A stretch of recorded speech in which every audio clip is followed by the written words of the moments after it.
Trick or treat. Happy Halloween, everyone. I hope everyone is doing fantastic and you're having a wonderful holiday so far. Anyway, I have a pick a card reading for you. And I'm already kind of have my costume on. Can you guess what I am? It's a hint. It's my favorite animal. If you guessed owl, you're right. Anyway, let's go ahead and get started. You have 3 piles to pick from. I have these little bear Halloween figurines you can pick from. You have group number 1, this little witchy bear. This says Boo on her little bag. Or his bag, whatever. And then you have group number 2, which is this bear that says Treat.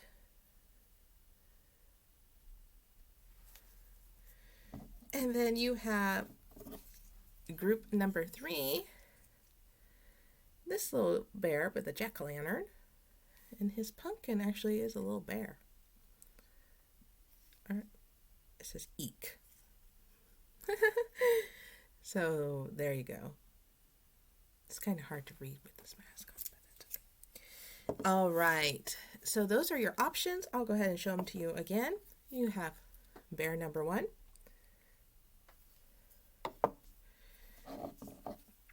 bear number 2, and then bear number 3. All right, I'll be with you in just a moment for group number 1.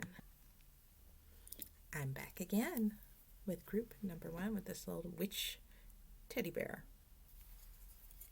So I brought my Halloween Oracle deck that you can get. Here, I'll show you what it is. You can get this off of Amazon. It's a really cool deck. I love pulling it out this time of year. So I'm going to go ahead and shuffle and we'll get 3 cards and we'll see what's going on for you. What is your Halloween message?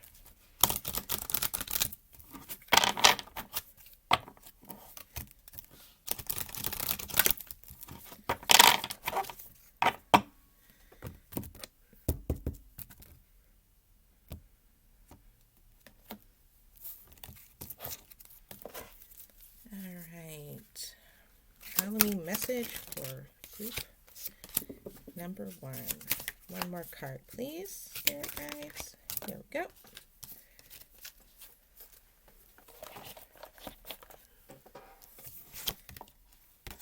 Ooh, oh, I like this one so far. Okay, the first one you have in your past placement is forgiveness. Reducing burdens. So I'm going to go ahead and read from that book. Here real quick. Let me pause and I'll come back to you when I found the place. Okay, forgiveness. A wrong is done, consequences you cannot deny, but to hold a grudge is to drink a poison and think the other person will die.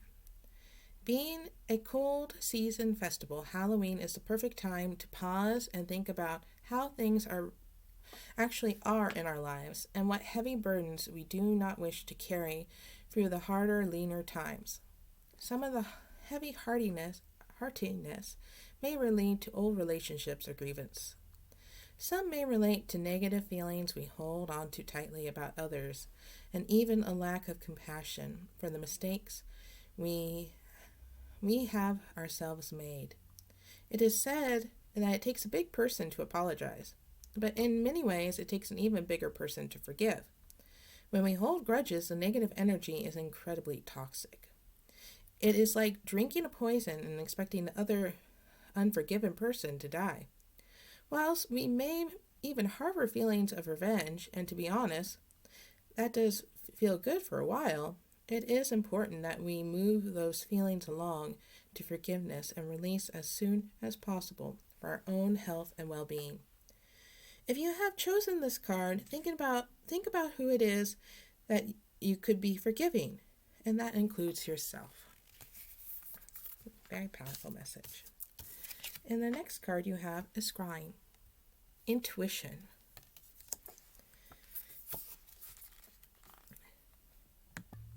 Scrying. Soften your eyes and begin the trance. Whole worlds are open. Begin to dance. Scrying is the divination technique of seeing unconscious images, or images from the divine or supernatural, appear upon or within the surface. People scry into a crystal ball, a black mirror, water, even the surface of ice. It's a very ancient technique, one traditionally enacted on Samhain, Halloween. The keys to effective scrying are being as relaxed as possible, minimizing the possible distractions, softening your gaze, and allowing. The enemy of the effective scrying is distraction, both from inside and out. Turn off the phone, electric lights, anywhere where you can see them, any music. And if you are scrying outdoors, take the time to settle into the environment and listen to all the noises so that your mind will not need to break the focus later. It is also virtually important to settle the mind as much as you can. If you regularly meditate, you may wish to use those techniques, and otherwise, you can simply shut your eyes and focus on slowing your breath. This is usually very effective. If you have a specific question for a scrying medium, state it up front. Then once you feel relaxed, turn your focus inward. Imagine pulling your energy within you, and then focus on the third eye point, chakra, on the forehead and just above the eyebrows, and imagining it opening. Then gaze softly unfocused way as your scrying surface and simply allow the images to form and observe what presents itself to you. Do not engage your rational mind. This is about receiving, not thinking. Should you pull the scrying card, I suggest you take it for starters. It also indicates that you may wish to develop your intuition further and not rely solely on the logical part of your mind for all the answers. True wisdom takes a balance of logic and imagination and intuition to true wisdom. Ooh, I like that. And then for your future, you got the owl. Wise seeing, wise action. So, you should listen to the Owl's Tarot. No, just kidding. I'm just joking with you. All right, let's go. All right, the owl. Wise seeing and wise action, silent wings and wise, all seeing creatures of the night. Show me the way, and I will follow you in flight. Owls have for thousands of years been part of folklore and have been considered a special and sacred animal. With their huge forward-facing eyes and otherworldly appearance, they have been seen as both wise and harbingers of the supernatural. There are many hundreds of species of owls. Almost all are nocturnal and carnivorous. Interesting, they all have specifically designed feathers that enable them to fly silently at night, giving them incredible hunting advantage. Sort of like having stealth mode. Many entities were said to be able to change into owls, and perhaps the most famous was the Greek goddess Athena, who was famous for her strategy and intelligence. To this very day, the capital city of Greece, Athens, has Athena's owl as its symbol. Should the hooting owl come looking for you this Halloween, it indicates the need for wise counsel and further information. Perhaps you need to make a decision. Consider the action is warranted. Think before you act emotionally. Ensure you think strategically and not impulsively. All right. So to kind of summarize, you have the forgiveness card in your past. You have your intuition, scrying, and present. And then you have your future and the owl. So I really do feel like the basic message of this is that there is a situation that you have forgiven, you knew, and you're trusting your intuition when it comes to it. You recognize what needs to be forgiven. You know it. You hear it in your heart. And always remember this, that forgiving doesn't necessarily, it's just really letting go of a situation and moving on from it and not carrying the burden heavier on you. And forgiving doesn't mean you have to let the person or thing happen to you again. You can also set your boundaries. But it's just pretty much moving on and not letting it affect you anymore in your life. I'm sure you know this because it seems like you're pretty wise. And you see the action. You see this. And you're moving on, and this is really taking you flight. And I really feel like that. You know what needs to be forgiven in your heart, and you're going to take flight. So ta-da! There's the message. All right, I'm going to move on to bear number 2. Hello, bear number 2. You have the treat bear. So let's go ahead and shuffle your cards and see what message you might have. We're doing a past, present, and future spread. Simple 3 cards. And I'll read you the message from I have this special oracle deck that, this is what it is. You can get it off of Amazon. It's a really fantastic book.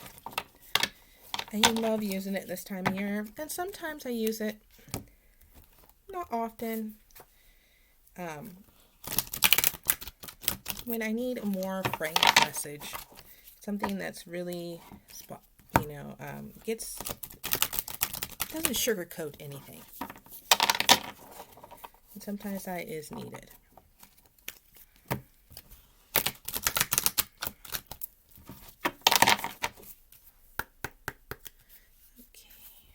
Let's split the deck here. All right, this is for bear number 2. Here we go.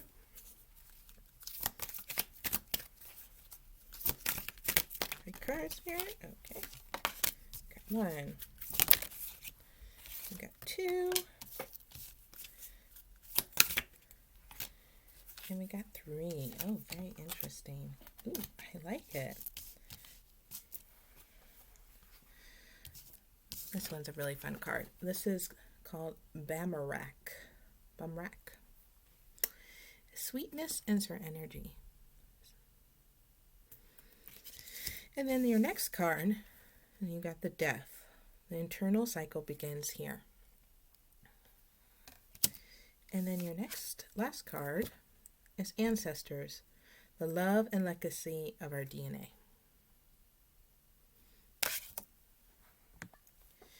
Okay, Bamrak. I think I'm pronouncing it wrong, but I think that's close enough. Let's go ahead and read the message. A pea, a cloth, a coin, a ring, a string, within a loaf of speckled sweetness. Slice it and eat it, a glimpse of my fate, completeness. Not quite a cake and not quite a bread. Bamrak is a sweet loaf, larger than the typical bread loaf. Baked with flour, sugar, salt, dried fruits, such as raisins. The making of Bamrak is an Irish tradition that still stands around Samhain, Halloween. The person baking the loaf would be sure to set an intention for love, truth, or sun energy while preparing. Inside the dough, a number of special objects are hidden and baked within the loaf. Objects are used as a kind of a random oracle. Each one has a particular meaning which represents the fate of the person who found it in their slice. The traditional objects include a coin, a pea, a stick, a ring, a special piece of cloth like muslin. Some have additions made in more modern times with religious medals. Should your slice of Bamrak contain a coin, that would indicate prosperity and good luck. A pea unfortunately meant there was no marriage would occur for you that year, yet finding a ring meant marriage for certain. A stick is to be avoided at all costs.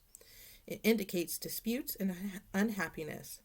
And finding a cloth meant bad luck and little money ahead. Interesting.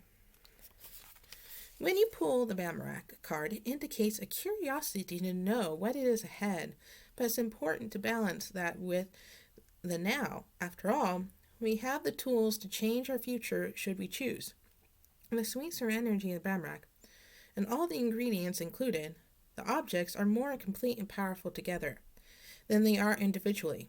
Should encourage you to seek your own sweet spot. All right, and now we have your next card, the Death card. 'Tis not the end. Through I may pass the night, I get to do my time over. All through you may get a fright. Many pagans believe that death was the beginning of the cycle of life. When you think about it, most people consider the act of birth to be the beginning of life's cycle. We are born, we live, we die, and depending on your beliefs, you may get to go around again. Instead, pagan cultures see death as the beginning of a whole new adventure, the place where your soul gets to choose where it's incarnated, why and what it wants to experience. And then, only then, does it get to be born into a body that lives and eventually dies before returning to ride a new cycle.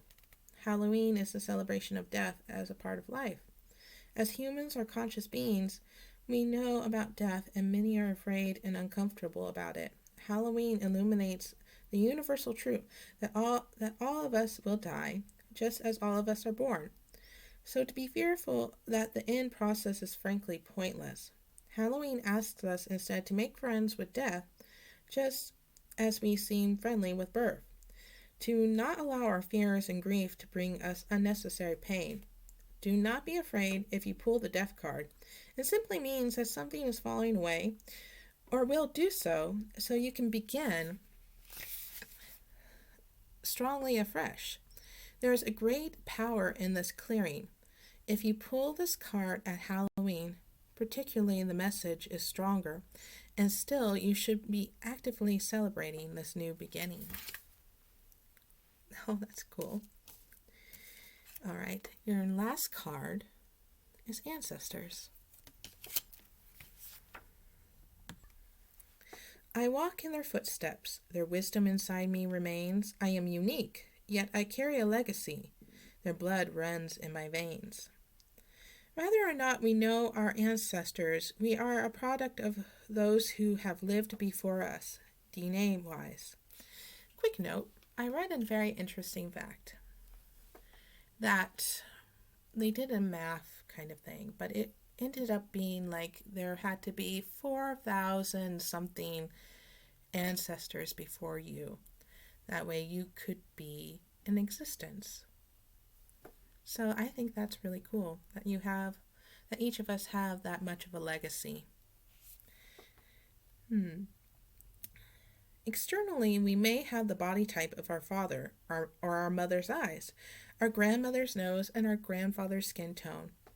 On the inside, it's even more interesting. We know that we can inherit the way our body works and blood types, genetic disorders, and even prospects for aspects of the brain function, like introversion, musical and magical talents.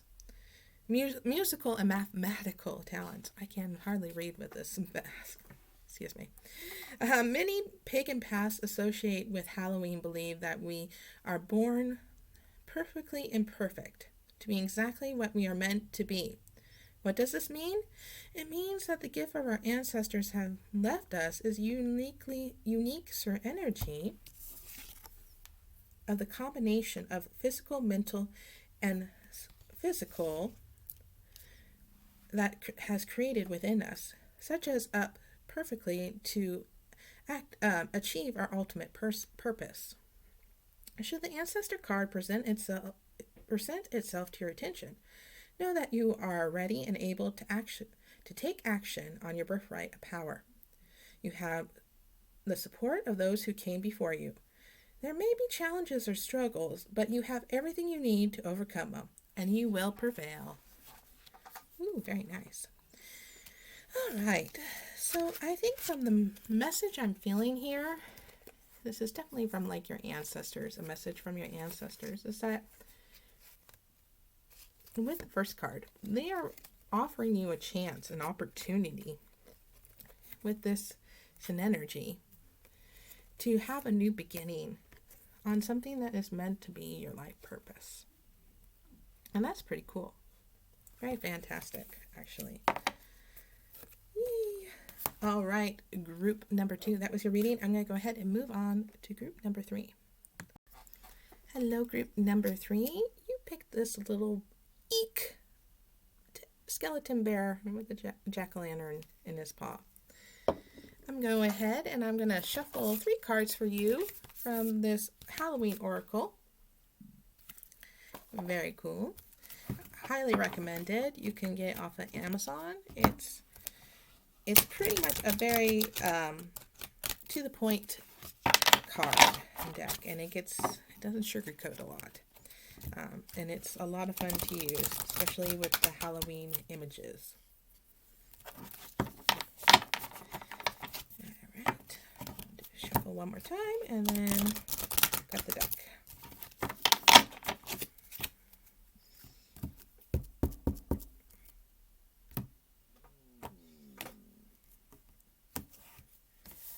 Alright, this is for group number 2. Here are 3 cards. I already did that card for group number 1. Let me try again.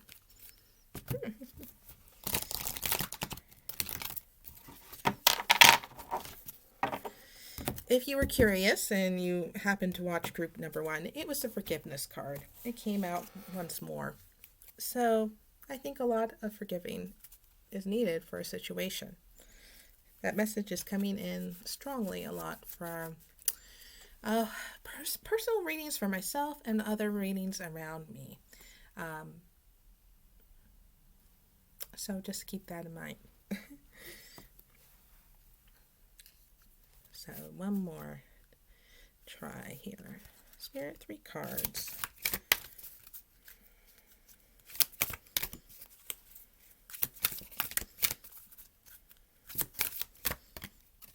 There's 1. Oh, that one's flew on the computer. And we'll do 2. Oh, that one we did. Let's try one more. That was for group number 2. That was for energy. So let's try a different message, shall we, Spirit? There we go.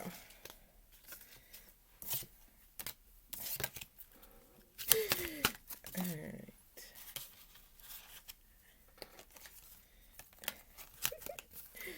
Okay, now Spirit's just playing a trick on me here. Let's give you the same cards. There we go. Now we're, oh yeah. See, when I said it was playing a trick on me, guess what we got? Trick or treat. They're definitely messing with me right now. You must be a very mischievous type of person. I'm feeling that. All right. Okay, so we'll go ahead and look at your first card. I have to get the book out here. And I'll find the page.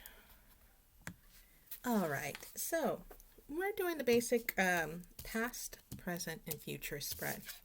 And the first one you got for your past card was the Skull of Darkness, Blind Spots. And then your next one is Night Song, Hidden Talents. And then for your future card, Trick or Treat, Mischief and Play. I really do find that interesting. The cards I kept pulling, I know they were playing a trick on me, Spirit was. But for the previous group number 1, forgiveness came out in the past the past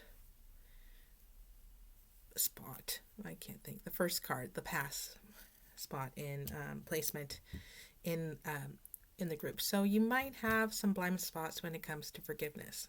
Just a note.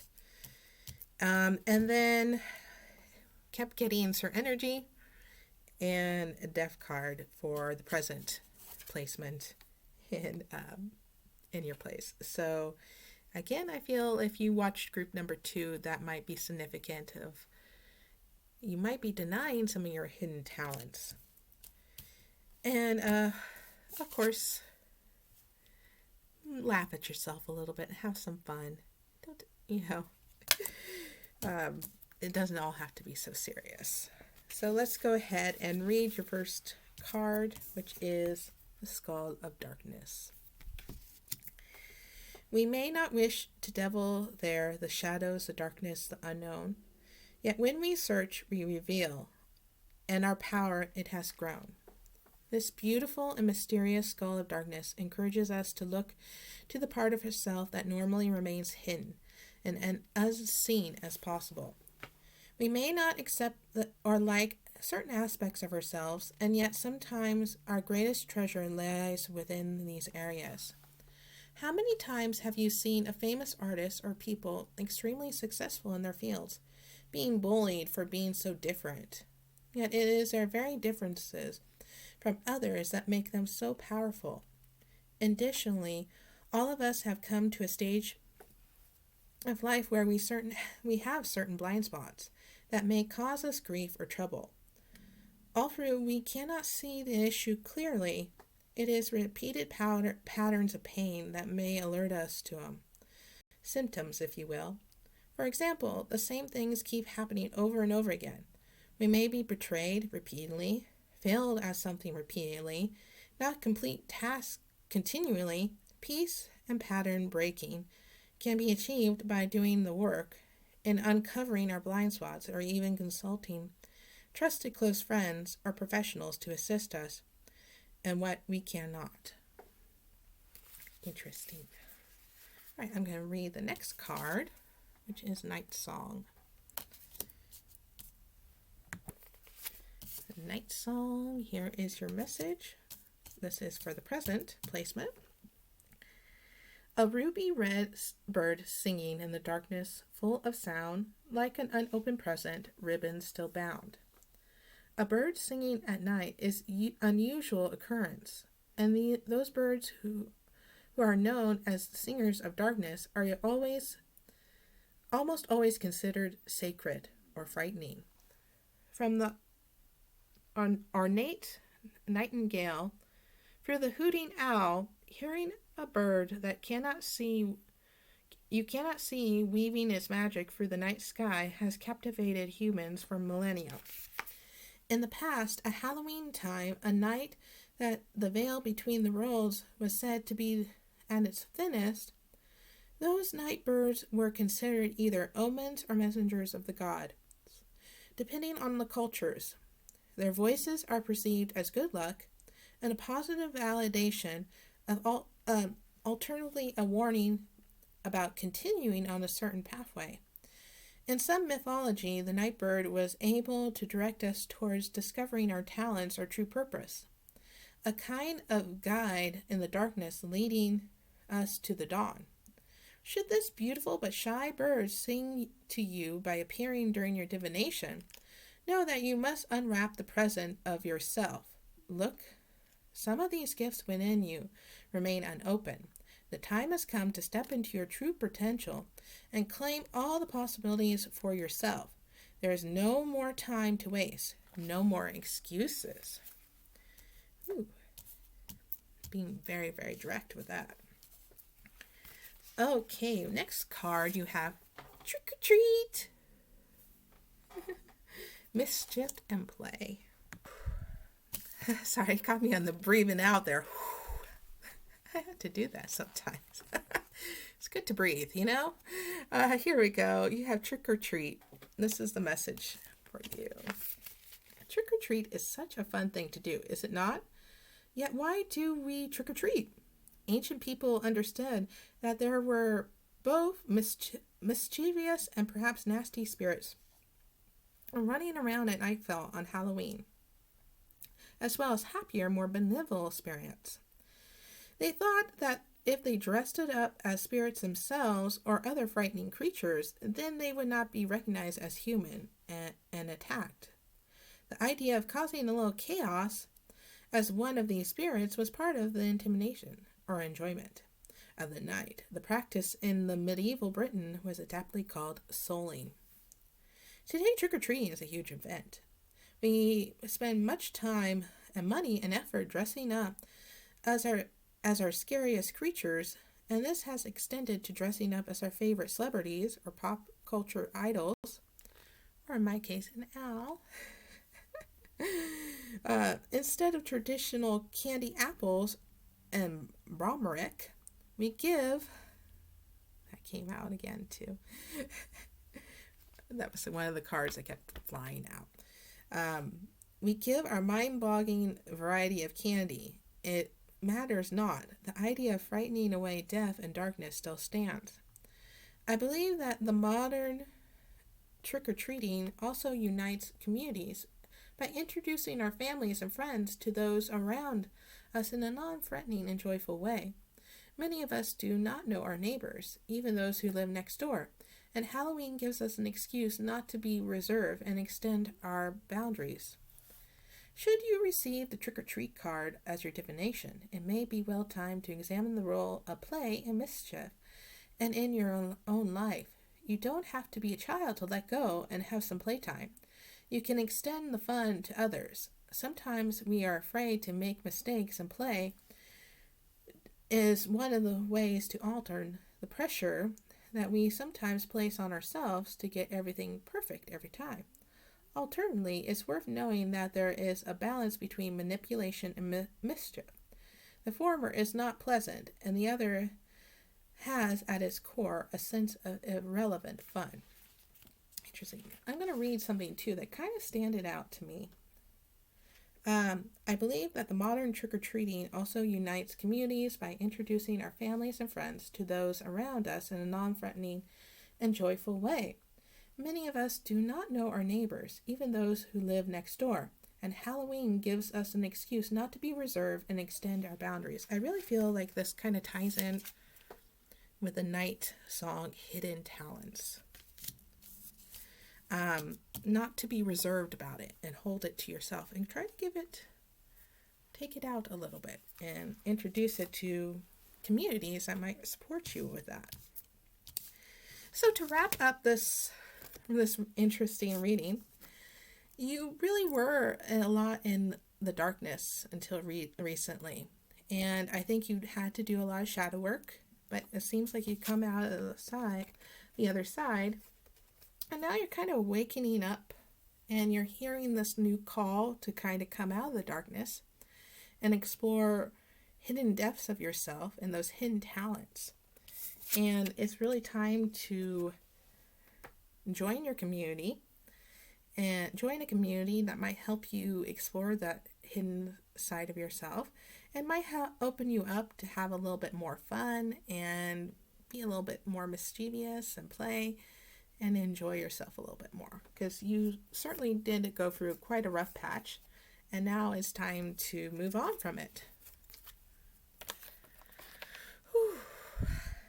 I had to breathe again. Whew, all that reading. All right. I hope you enjoyed that group number 3. And if any of you have stuck around through this whole long reading, I really, really appreciate it. Thank you so much. And before I go, I also would like you to know that I am offering personal readings right now. They're about $22, but I have other options too. So go ahead, and the information is in link below if you're interested. I also do TikTok videos, but under the same name of the channel. Excuse me. And my really fun group that I really enjoy every day, and I'm so grateful of all of you who join.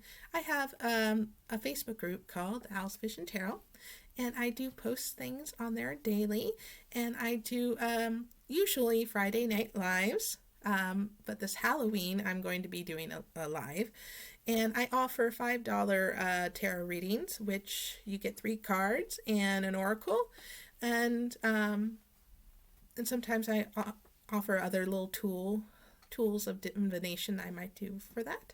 So if you are interested, please go ahead and join the group. You are definitely welcome. All right, take care, everyone. Happy Halloween. Bye for now.